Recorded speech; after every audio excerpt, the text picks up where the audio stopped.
कहानी की शुरुआत एक भयानक तूफान से जूझते हुए प्लेन से होती है, जहां हमारी मेन कैरेक्टर लिंडा अपने दोस्तों के साथ बिजनेस ट्रिप से लौट रही थी। सब कुछ ठीक चल रहा था कि तभी अचानक प्लेन जोर जोर से हिलने लगा और अगले ही पल उसमें एक जोरदार विस्फोट हो गया। जो लोग बिना सीट बेल्ट के खड़े थे वे बुरी तरह इधर उधर जा गिरे। इसके तुरंत बाद केबिन का हिस्सा प्रेशर के कारण फट गया और तेज हवा के झोंकों में कुछ लोग सीधे बाहर उड़ गए। इसी अफरा तफरी के बीच मैनेजर ने अपनी जान बचाने के लिए लिंडा का पैर कसकर पकड़ लिया। वहीं एक आदमी मदद के लिए बॉस की ओर बढ़ा, लेकिन बॉस ने उसे बेरहमी से बाहर की तरफ धकेल दिया। मगर गिरते वक्त उसने मैनेजर का पैर पकड़ लिया, जिससे उसका बैलेंस पूरी तरह बिगड़ गया और दोनों एक साथ प्लेन से बाहर गिर पड़े। लिंडा अभी इस सदमे से उबर भी नहीं पाई थी कि तभी उसे महसूस हुआ कि चारों तरफ अंधेरा छाने लगा है और प्लेन बेकाबू होकर सीधे समुद्र की तरफ गिर रहा है।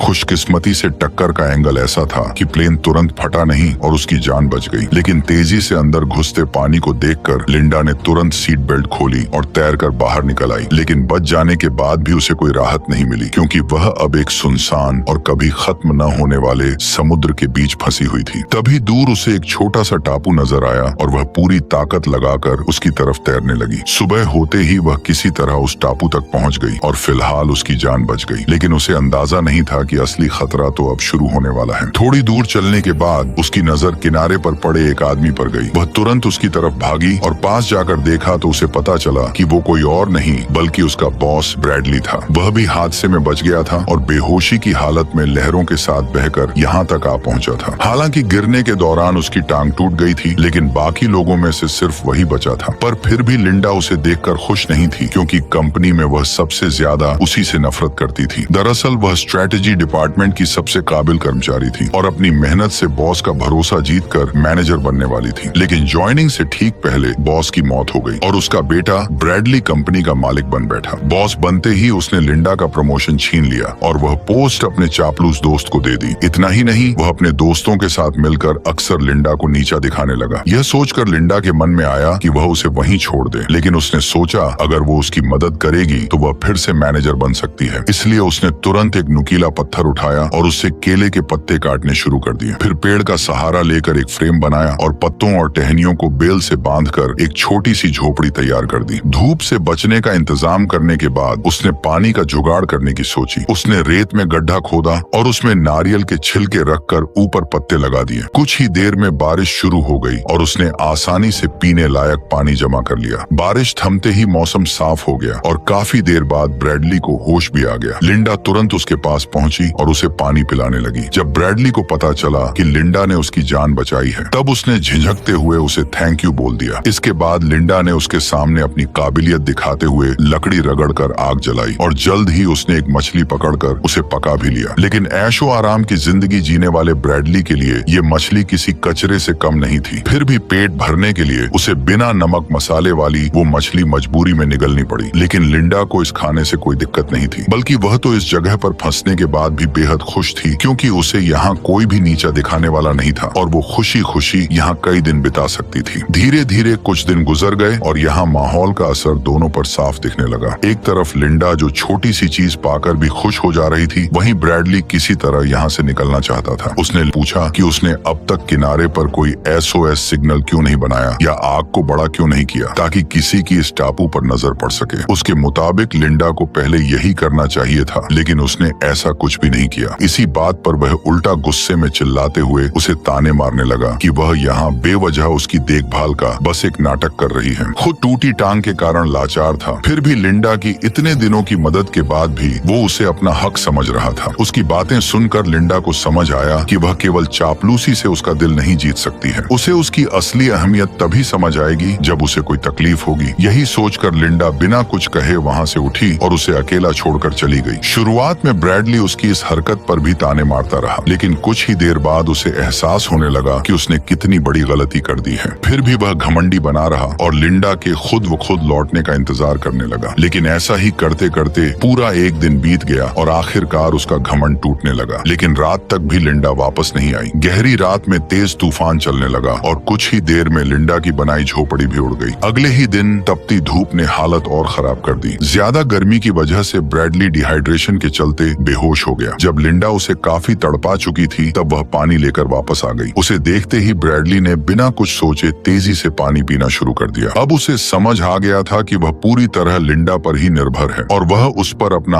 हक नहीं चला सकता। लेकिन तभी उसकी नजर उस भाले पर पड़ी जिसका इस्तेमाल लिंडा खतरनाक जंगली सुअर के शिकार के लिए करने वाली थी। उसे पता था कि वह सुअर बेहद जानलेवा है, इसलिए उसने लिंडा को जंगल में जाने से मना किया, क्योंकि अगर लिंडा को कुछ हो गया तो उसकी खुद की जान भी खतरे में पड़ जाएगी। लेकिन लिंडा ने उसकी एक भी बात नहीं मानी और वह सीधे जंगल के अंदर चली गई। जब वह चुपके से शिकार को ढूंढ रही थी तभी अचानक उस जंगली सुअर ने लिंडा को टक्कर मारकर हवा में उछाल दिया।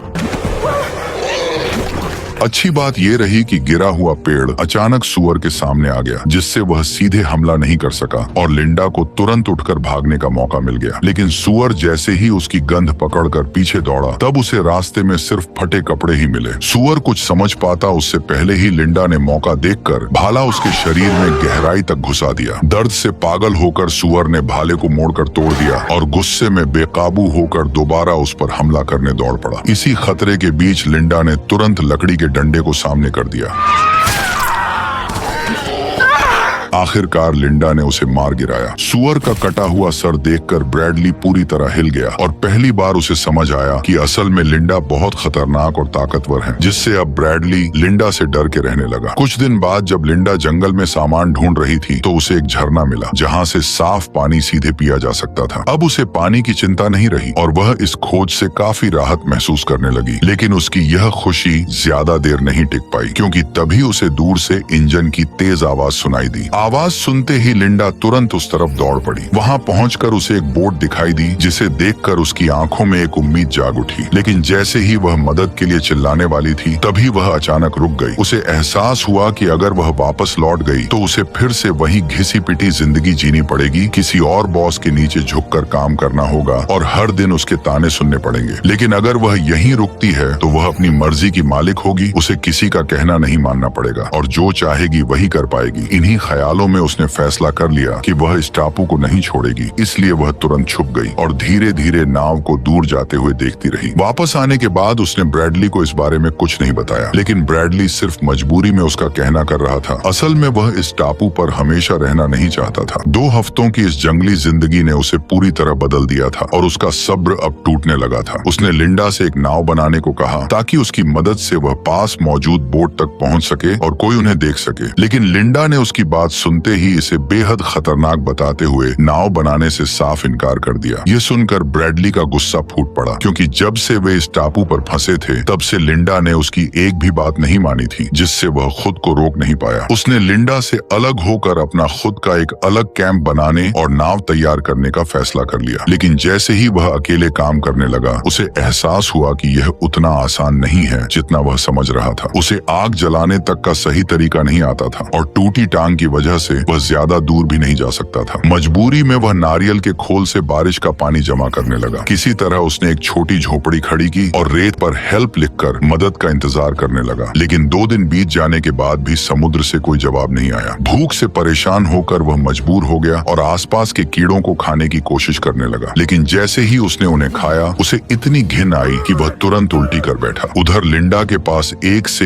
एक बढ़िया स्वादिष्ट खाना था, जिसे वह आराम से मजे लेकर खा रही थी। अपनी हालत देखकर ब्रैडली का घमंड पूरी तरह टूट गया। वह शर्मिंदा होकर टांग की परवाह किए बिना घुटनों के बल बैठ गया और उससे माफी मांगने लगा। उसका यह बदला हुआ रवैया देखकर लिंडा हंस पड़ी और उसने उसे फिर से अपने साथ शामिल कर लिया। इतनी बेइज्जती महसूस करने के बाद भी ब्रैडली अंदर ही अंदर लाचार था, इसलिए वह चुपचाप सही मौके का इंतजार करने लगा। करीब आधा महीना गुजरने के बाद उसकी हालत सुधरने लगी। तब लिंडा उसे टापू की सबसे ऊंची चोटी पर ले गई, जहां पहुंचना तो मुश्किल था लेकिन वहां से दिखने वाला नजारा कमाल का था। लिंडा ने समझाया कि असली खतरा इसी खूबसूरत दिखने वाले इलाके में छिपा हुआ है। फिर उसने रास्ते के किनारे लगे कुछ जामुन जैसे फल तोड़े और बताया कि इनमें ऐसा जहर होता है जो शरीर को सुन्न कर देता है। इसके बाद उसने उन फलों का रस अपनी बाह पर लगाया, जिससे कुछ ही देर में उसकी स्किन पर लाल दाने उभर आए। आगे बढ़ते ही लिंडा ने एक्स जैसी बनी चट्टानों की ओर इशारा किया और बताया कि उसके आगे का पूरा इलाका कांटों कांटों और जहरीली बेलों से भरा हुआ है, इसलिए उसने सख्त चेतावनी दी कि उस जगह पर कभी भी सामान ढूंढने मत जाना। ये सुनते ही ब्रैडली के दिमाग में एक चालाक प्लान आया और वापस लौटते समय उसने थकान का बहाना बना दिया। फिर वह धीरे से जहरीले फलों के पास बैठ गया। जैसे ही उसने चुपके से कुछ जहरीले जामुन तोड़े, तभी अचानक जमीन धंस गई और लिंडा नीचे जा गिरी। असल में वह जगह ऊपर से मजबूत दिख रही थी, लेकिन अंदर से पूरी तरह खोखली और कमजोर थी। ब्रैडली घबरा गया और तुरंत उसे ऊपर खींचने लगा। भले ही वह लिंडा से नफरत करता था, लेकिन वह उसे इस तरह मरते हुए नहीं देख सकता था। आखिरकार उसकी कोशिश से लिंडा की जान बच गई और पहली बार उसने बिना कुछ कहे ब्रैडली पर भरोसा करना शुरू कर दिया। कुछ ही दिनों बाद समुद्र में तेज तूफान आ गया। किनारे के पास बनी उनकी झोपड़ी इस आंधी में पूरी तरह टूट गई और पेड़ों के गिरने से हालात और खराब हो गए। अच्छी बात यह रही कि उन्हें पहले ही पास में एक गुफा मिल गई, इसलिए दोनों तुरंत वहां भागकर छिप गए। उस वक्त दोनों पूरी तरह भीग चुके थे और ठंड से बचने के लिए उन्हें अपने कपड़े उतारकर एक दूसरे से चिपक कर सोना पड़ा। इस नजदीकी के चलते लिंडा को धीरे धीरे ब्रैडली से प्यार होने लगा। जल्द ही ब्रैडली को जंगल में मौजूद हर जहरीले फल की पहचान हो गई। अपने हुनर को दिखाने और लिंडा का शुक्रिया अदा करने के लिए उसने आज रात खुद खाना बनाने का फैसला किया। लिंडा ने बिना ज्यादा सोचे उसकी बात मान ली और उसे मौका दे दिया। हैरानी की बात यह रही कि उसने जो खाना बनाया वह सच में काफी टेस्टी था, लेकिन जैसे ही लिंडा ने थोड़ा सा खाना खाया, तभी अचानक उसे चक्कर आने लगे और उसकी नजर धुंधली पड़ गई। कुछ ही पलों बाद वह खुद को संभाल नहीं पाई और सीधे जमीन पर गिर पड़ी, लेकिन ब्रैडली ने उसकी तरफ पलटकर भी नहीं देखा और तुरंत जंगल की तरफ भाग गया। थोड़ी देर बाद वह एक लकड़ी की नाव खींचते हुए वापस लौटा। असल में उसे पहले ही समझ आ गया था कि लिंडा उसे यहाँ से जाने नहीं देना चाहती, इसलिए उसने चुपके से ये नाव तैयार कर ली थी और सही मौका मिलते ही उसने जहरीले फल खिलाकर उसे बेहोश कर दिया। अब वह खुशी खुशी उस गंदी सी नाव को पानी में धकेलने लगा और बिना पीछे देखे तेजी से समुद्र की तरफ बढ़ गया। लेकिन वह ज्यादा दूर नहीं जा पाया था कि अचानक एक बड़ी लहर ने उसकी नाव को तोड़कर रख दिया। अगले ही पल उससे भी विशाल लहर उठी और उसे सीधे समंदर के अंदर खींच ले गई।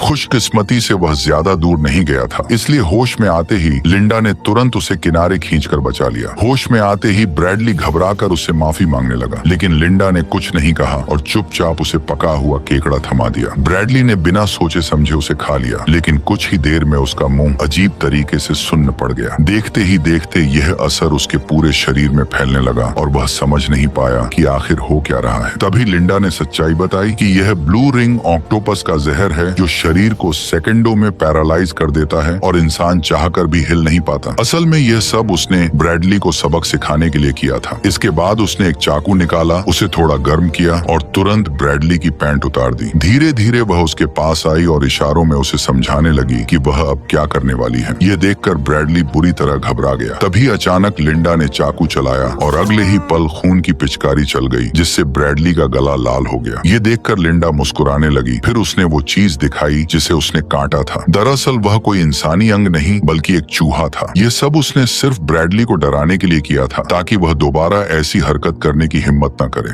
उसकी चालाकी और हाथ में पकड़े चाकू ने ब्रैडली का सारा घमंड तोड़ दिया और वह बिना सावल जवाब किया उसका कहना मानने लगा। लेकिन यह कंट्रोल लिंडा ज्यादा देर तक एंजॉय नहीं कर पाई। एक दिन जब वह सामान ढूंढ रही थी, तभी फिर से दूर से इंजन की आवाज सुनाई दी। इस बार सामने वाला भी उसे देख चुका था। जैसे जैसे नाव पास आई, लिंडा ने देखा कि वह कोई और नहीं बल्कि ब्रैडली की मंगेतर जेनी थी। दरअसल रेस्क्यू टीम भले ही हार मान चुकी थी, लेकिन जेनी ने उम्मीद नहीं छोड़ी थी और लगातार उसी इलाके में ब्रैडली को ढूंढ रही थी और अब जाकर उसकी तलाश खत्म हो गई। लिंडा जबरन जेनी को देखकर मुस्कुराने लगी, जैसे वह उसे बेहद देखकर खुश हो। फिर मजबूरी में उसने जेनी को बता दिया कि ब्रैडली जिंदा है, लेकिन लिंडा अभी भी इस टापू को छोड़ना नहीं चाहती थी, जबकि जेनी को अब उन दोनों के जिंदा होने का सच पता चल चुका था। हालांकि यह बात सिर्फ जेनी और उसके साथ आए गाइड को ही पता थी। इसी वजह से लिंडा ने मन ही मन एक खतरनाक फैसला कर लिया। उसने झूठ बोला कि उसे एक छोटा रास्ता पता है और दोनों को उसी दिशा में ले जाने लगी। थोड़ी देर बाद वो उन्हें एक खतरनाक चट्टान के किनारे पर ले आई, जहां वह खुद मरते मरते बची थी। फिर उसने जूते के फीते बांधने का बहाना बनाया और दोनों को आगे बढ़ने के लिए कह दिया। जैसे ही जेनी ने आगे कदम रखा, जमीन अचानक धंस गई और वह सीधे नीचे गिरने लगी। दरअसल यह सब लिंडा का दोनों को मारने का प्लान था, लेकिन लेकिन किस्मत से सिर्फ जेनी ही फंसी थी और गाइड अभी भी जिंदा था। उसी वक्त लिंडा अंदर ही अंदर सोच में डूब गई कि वह क्या करे और क्या न करे। कुछ समय बाद वह अकेली ही ब्रैडली के पास लौट आई और बाकी दोनों के साथ क्या हुआ ये जल्द ही पता चलने वाला था। चट्टान से लौटने के बाद लिंडा अंदर ही अंदर टूटती जा रही थी। उसे खुद पर यकीन नहीं हो रहा था कि उसने ये क्या कर दिया है। तभी ब्रैडली वहां आया और उसे जंगल चलकर खाना लाने को कहा, लेकिन लिंडा ने तबीयत का बहाना बनाकर साफ मना कर दिया। मौका मिलते ही ब्रैडली ने चाकू उठाया और बिना कुछ कहे जंगल की तरफ निकल गया। जंगल के अंदर पहुंचते ही उसने शिकार करने का फैसला किया और कुछ देर पीछा करने के बाद उसे एक छोटा जंगली सूअर नजर आया। वह धीरे धीरे उसके करीब पहुंचा, लेकिन अगले ही पल अचानक उसकी नजर जमीन पर गई। दरअसल जहां सूअर मिट्टी खोद रहा था वहीं से इंसान का एक हाथ बाहर निकला हुआ था। करीब जाकर देखते ही ब्रैडली के होश उड़ गए, क्योंकि वह हाथ उसकी अपनी मंगेतर का था। उसके हाथ में पहनी अंगूठी वही थी जो उसने सगाई के वक्त उसे पहनाई थी। ये सच सामने आते ही ब्रैडली का गुस्सा बेकाबू हो गया और वह तेजी से लिंडा की तरफ भागा। जैसे ही लिंडा ने उसे अपनी ओर आते देखा, वह एक पल के लिए घबरा गई। ब्रैडली ने हाथ में अंगूठी दिखाते हुए पूछा कि तुमने ऐसा क्यों किया? अंगूठी देखते ही लिंडा सब समझ गई। उसने खुद को बचाने के लिए कहा कि यह सब एक हादसा था, लेकिन ब्रैडली को उसकी बात पर बिल्कुल भी यकीन नहीं हुआ। हालात बिगड़ते देख लिंडा ने धीरे से अपनी कमर की तरफ हाथ बढ़ाया, लेकिन ब्रैडली पहले ही वो चाकू चुरा चुका था। ये देखकर लिंडा घबरा गई और तुरंत जंगल की ओर भागने लगी। ब्रैडली भी उसके पीछे दौड़ पड़ा। जब लिंडा के पास बचने का कोई रास्ता नहीं बचा, तब उसने तुरंत एक नया प्लान बनाया। उसी वक्त ब्रैडली ने पेड़ के पीछे उसकी परछाई देख ली, लेकिन जैसे ही वो वहां पहुंचा, उसे सिर्फ उसके छोड़े हुए जूते ही मिले जिसके फीते गायब थे, जिससे उसे कुछ गड़बड़ महसूस हुई। अचानक लिंडा पीछे से उस पर टूट पड़ी और फीते से उसका गला कसकर दबा दिया, जिससे ब्रैडली का सांस लेना मुश्किल हो गया। ब्रैडली ने पूरी ताकत से खुद को छुड़ाने की कोशिश की, लेकिन लिंडा ने पकड़ ढीली नहीं की। इस धक्का मुक्की में ब्रैडली के हाथ से चाकू छूटकर नीचे गिर गया। तभी आखिरी जोर लगाकर उसने लिंडा के बाल खींचे और उसे पलटकर जमीन पर गिरा दिया। इसके बाद वह उसके ऊपर चढ़ गया और उसका चेहरा कीचड़ में दबाकर उसे खत्म करने की कोशिश करने लगा। तभी मौका मिलते ही लिंडा ने चाकू उठा लिया।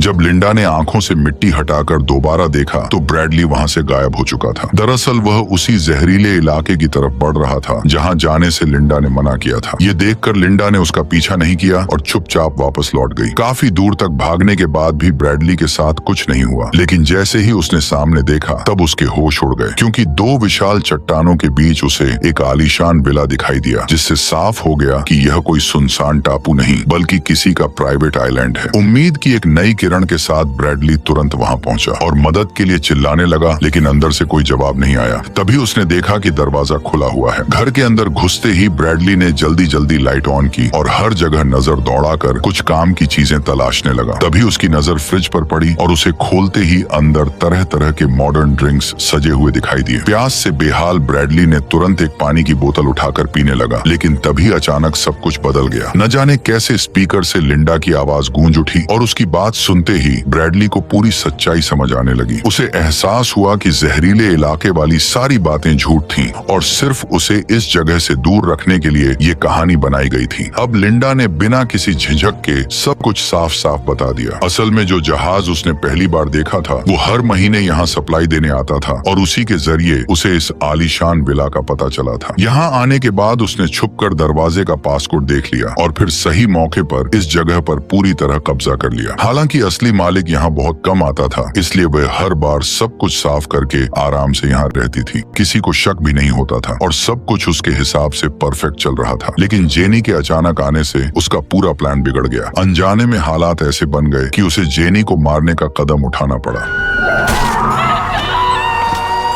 उसकी ये सच्चाई सुनकर ब्रैडली के रोंगटे खड़े हो गए। अंधेरे में इधर उधर टटोलने पर भी उसे कंट्रोल रूम नहीं मिला। तभी अचानक हालात पलट गए, क्योंकि लिंडा खुद उसे ढूंढते हुए वहां पहुंच गई। दरअसल उसने पहले ही इस विला के अंदर से एक शिकार वाली बंदूक हासिल कर ली थी। ब्रैडली ने जैसे ही उसे देखा तो वो तुरंत घुटनों पर गिर गया और अपनी जान की भीख मांगने लगा। उसने कहा कि वह अब भागेगा नहीं बल्कि यहीं रहकर उसी के साथ जिंदगी बिताएगा। इतना ही नहीं, उसने ये भी कहा कि इस दौरान वह सच में उससे प्यार करने लगा है। लिंडा को यकीन दिलाने के लिए वह दोनों के बीच बिताए खूबसूरत पलों की बातें करने लगा। उसकी बातें सुनकर लिंडा को कुछ गड़बड़ लगी। तभी उसकी नजर पीछे रखे बैल के सिर पर गई, जहां से एक सींग गायब था। और फिर अगले ही पल लिंडा ने पास रखी गोल्फ स्टिक उठा ली, जबकि ब्रैडली ने भी बंदूक अपने हाथ में ले ली। लेकिन जैसे ही उसने ट्रिगर दबाया, बंदूक खाली निकली। असल में यह सब पहले से ही लिंडा का सोचा समझा प्लान था। अगले ही पल उसने बिना वक्त गवाए गोल्फ स्टिक उठाई और ब्रैडली पर लगातार वार करने लगी। आखिरी वार इतना जोरदार था कि ब्रैडली वहीं खत्म हो गया। यहीं पर कहानी भी खत्म हो गई। लिंडा ने पूरे विला को साफ करके खुद को एकमात्र जिंदा बची इंसान के रूप में पेश किया। फिर उसने इस पूरे हादसे को एक सर्वाइवल मिरेकल की तरह दिखाकर खुद को मशहूर बना लिया और धीरे धीरे वह बहुत अमीर बन गई।